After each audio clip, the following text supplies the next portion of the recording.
kay Silk Street sabi niya, walang ika-anim bumigay at ika-anim mo'y bilay.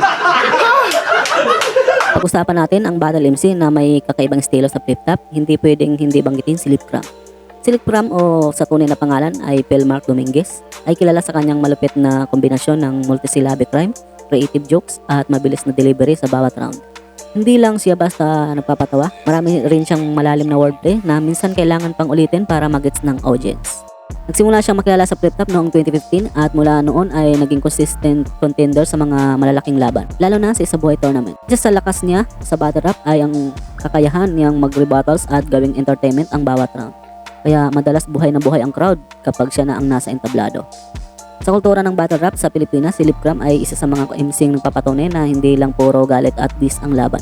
Pwede rin pagsamahin ang talino, humor at technical sa rap skills para mabuo ang isang solidong performance.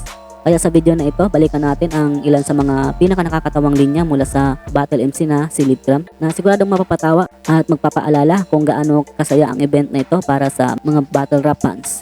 Welcome back ulit sa ating munting channel. For today's video, papanoorin natin ang Lip Cram Best Funny Lines. At paalala ko lang muna, mga clips na inyong mapapanood sa araw na ito ay ayaw lang sa abot ng aking nakayanan, at kung meron man akong hindi naisama ay mas mabuting pa sa mismong YouTube channel kayo ng flip-top manood para sulit ang inyong panonood. So simulan na natin, let's go!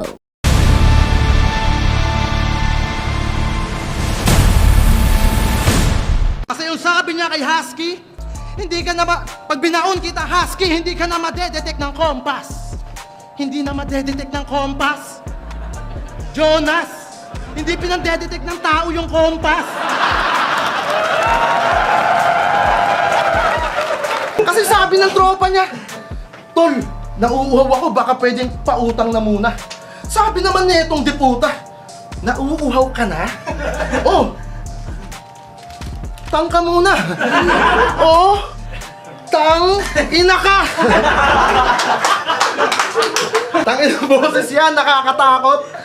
Walang vocal class na ganyan yung lecture. Pero lang sa yung boses mo, tenor. Tinorture. Tanginang towang ingay-ingay, kala mo nag-aamok na. Ganyan na ganyan yung boses ng tatay pag di mo napakain yung manok niya. Game?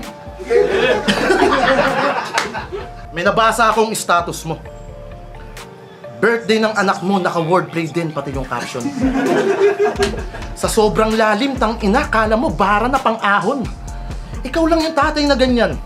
Pati pagbati technical. Huwag mo masyadong galingan, baka dalawa na tayong maregular. Erebat ko lang yung sinabi mo. Ang sabi mo sa akin, ala-amip.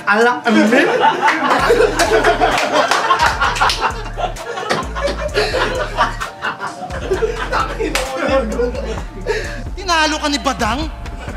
Doon pa lang winner na mi. Tangina, tinalo ka ni Badang. Nagmukha ka lang tanga. Paano ba naman yung sinulatan mo? Di naman marunong magbasa.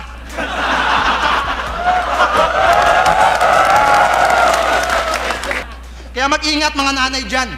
Uso nangunguha ng bata, sakay daw ng puting ban.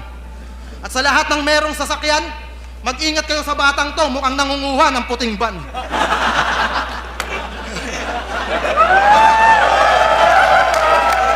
Ano ba yung papalit sa hari ng tugma? Nung nakita ko yung itsura, ang lala, pango, yung kalahati ng muka. Kasi tignan nyo mabuti, kung ano itsura nito ni Tukmol. Siguro yung inirigan ng nanay mo pagdating sa noon, nag-muscle control.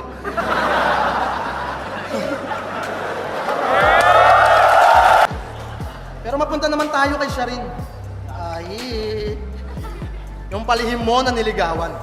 Kaso bobo ka na, pangit ka pa, kaya ikay na perahan. Nag-chat pa to, guest list kita ha, nood ka naman ng aking laban. Pero pagdating ni Sharin sa San Juan Gym, ayun, ako yung sinamahan.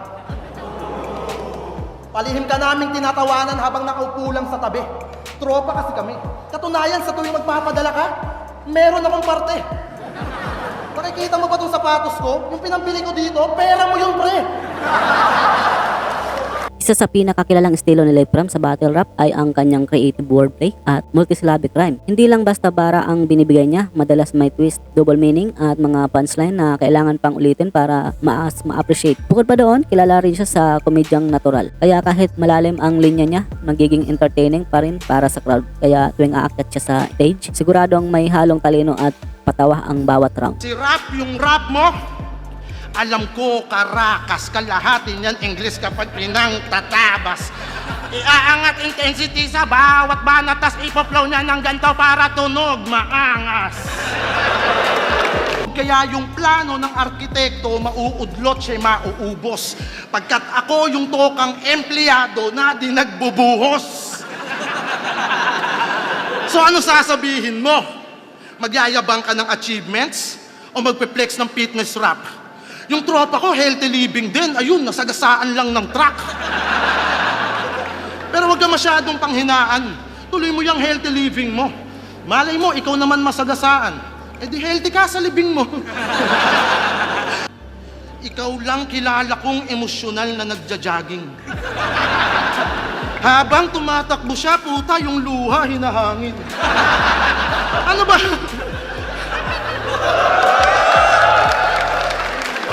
Kasi lagi mo daw siyang iniistorbo kapag nagpapahinga sa hapon. Minamadali pa bumangon. Yayayain kumain sa labas, tapos yung sound trip loob ng kabaong. Ikaw kaya maging babae, leche ka. Tapos saranahin ka gamit piyesa ng makina.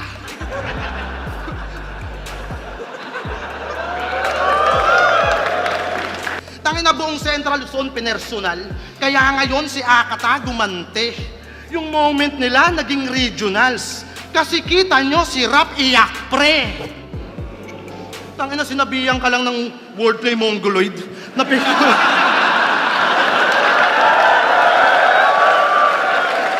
Galit na galit pa siya sa video. Yung itsura naka-rampage. Grabe kong pumrond act. Tapos usap lang sa backstage. Yung sinabi mo kay Poison 13, kaya anong Grigor, baka si Elsa Carepa sapagkat yung bitch na to ay dinibdib yung lanseta. Tanong, sa dibdib ba sinaksak si Elsa? Sige nga, kantahin natin. Eskinita sa ermita, may sumaksak kay Elsa. Sa taggiliran, utang ina ka! Nasa lyrics na nga, di ba? Nagre-reference ka ng Elsa na di namin kilala. Tangina yung istorya, binago. Ngayon ko lang natunghayan. Kawawa naman si Lando, ibang morgue napuntahan.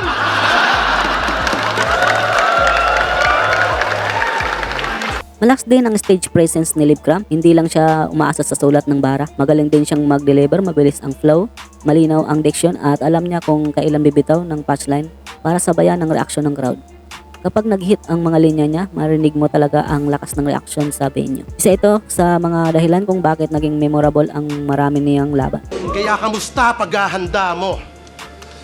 Davao na lang yung venue, baka sabihin mo na naman, sinulat mo lang yan sa eroplano.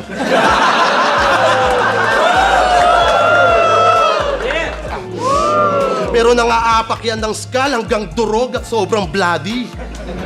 Tila ayaw ba mag-start nitong wasak kung Kawasaki? Sak, ano nangyari? Bakit mo ini-start yung wasak mong Kawasaki?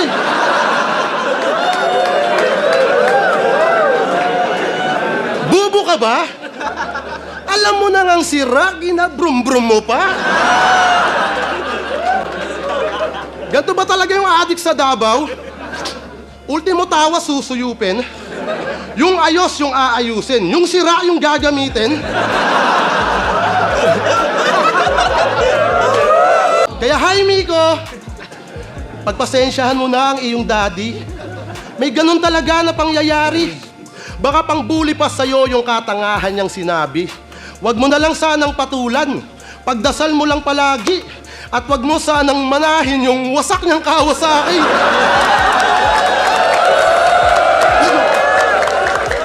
Alam mo bang mahirap ang kalaban, hindi sa ikay banta?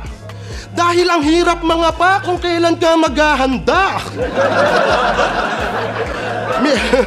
Minsan ka na nga lang preparado, puta, ginawan mo pa ng t-shirt.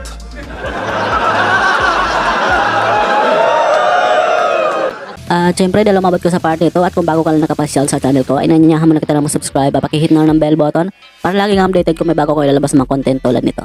Siyempre, pabalo at like na ng ating Facebook page. Nag-upload ako ng mga content about sa hip-hop at flip-top. Nga pala guys, naghahanap kayo ng mga sulit na damit, cup na pamorma at siyempre yung mga flip-top collab tulad ng Real Jokes, Hype Beat, High Minds, at iba pang mga flip-top MC collab ay nandiyan po sa ating description. Ay meron po tayong mga tag product dyan na nakalagay po sa description o di naman kaya nakapop up dyan sa may video natin. Sa mga may napili na po na item at mag-order po ay screenshot nyo lang po yan at isend po sa Facebook na ilalagay natin sa description. At samahan nyo na rin ng inyong Gcash number para na rin sa 100 pesos na pamasko natin sa inyo. So ayun, magpatuloy tayo. Let's go. Kung yung iba batak sa boxing, eto nagbo-boxing ng batak.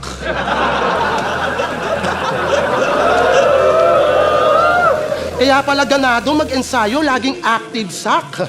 Sa sobrang aga, nauuna pa daw sa punching bag. Okay, nasa unang latag, nagka-something Brad. Nahuli siya na bumabatak, naka-boxing gloves. Kaya pala sa Jensen ay bigla kang napatapak. Nagpaturo siya kay Buboy Fernandez kung ano ang mga dapat. Sa training camp, siya ay sumabak. Araw-gabi daw nakababad. After a month, si Buboy Fernandez ay natuto ng bumatak. With a whipping, cooking, kupal. Whipping, oh fuck shit. With a saju, with a pack you. Okay lang, ina mo.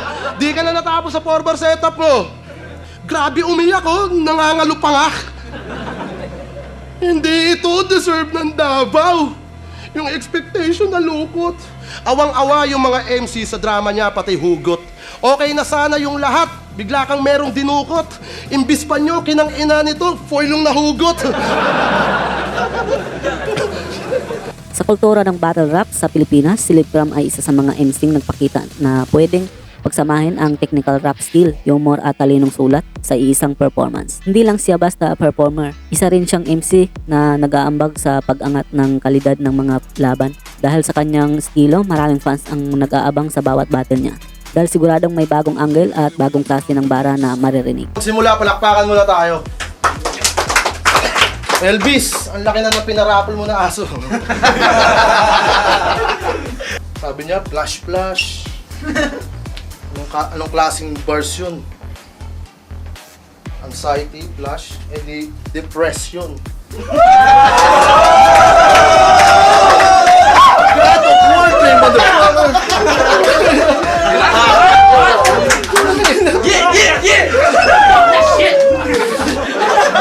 Kabog, putang ina. Kamusta naman yung bukid life? Balita ako nanganak na yung baboy yung malnourished tapos yung 4 namatay, di ba? Ganyan talaga yung buhay husky, pero congrats tatay ka na. Mga title ng vlog niya, Kuhol Adobo sa Gata. Catch and cook suso. Isdang may lason, pinaksiw at pinirito. Interesting naman ang vlog mo. Wala yung ads to. Pero buhay na daw siya sa bukid. Di na kailangan ng bahay na konkreto. Okay na ako dito kasi nga kontento. Anyway. Sabi nga kay Apex nung isa buhay, kung usapang kalawakan, ako'y malayo lang kung titignan. Canis Majoris, biggest star, 1,000 larger than the sun. 1,000 larger than the sun? Does the moonlight shine on Paris after the sun goes down?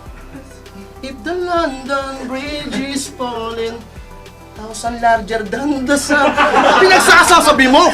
Si Flick G nga, tinigilan yan. Ginawa mo naman, hayop ka. Huwag ka nagagamit ng Google ha, kung san-san ka napupunta. Dadaanin mo ako sa sindak o sa bigote mo na yan na naging katatawanan. Tangina kasing bigote yan eh. Dulo-dulo lang, hindi kasama katawan. Tanginan to, galit sa comedy. Pero nung senior versus share na, nasa likod ko tong si Gago. Ang laki ng tawa mo, halos mahigop mo na nga ako. Kitang-kita yung tuwa mo na kay tagal mo nang tinago, minsan ka na lang tumawa, makakalunok ka pa ng tao.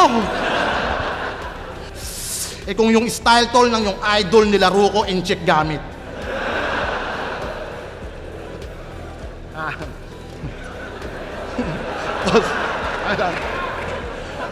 Para lang dito sa bobong amilolong galing Padis.